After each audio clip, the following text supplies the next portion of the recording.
దుర్యోధనుడు వచ్చి ఈ మైత్రేయ మహర్షి హితోపదేశం చేస్తుంటే పాండవులతో సంధి చేసుకో యుద్ధం వద్దు అంటే కాలు ఇలా వేసి ఇలా ఊపుతూ సంధా చేసుకోవాలా ఇలా మాట్లాడాడు.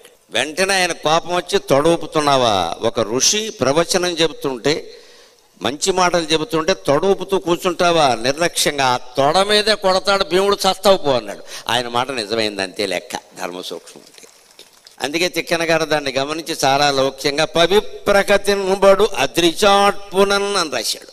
ఒక పా అక్షరాన్ని ముందుకు జరిపితే సరిగ్గా విప్రకతింబడు అని సరిపోతుంది. అక్కడ ధర్మ సూక్ష్మం అంటే ఇది. ఒక్కోసారి కూడని పని కూడా ధర్మం అవుతుంది, ఆ సందర్భాన్ని బట్టి ధర్మం అవుతుంది. అంచేత అది ధర్మ సూక్ష్మం అన్నారు. అది ఎప్పుడు పాలు ఇచ్చి కాఫీ ఇచ్చామనుకోండి, ఎవరికైనా పంచదార వేసిస్తాం. షుగర్ పేషెంట్ కాఫీ అడిగితే వెయ్యకుండా ఇవ్వడమే ధర్మం. అంచేత అక్కడ ఏమిటి ధర్మం? వెయ్యకుండా ఇవ్వడమే ధర్మం.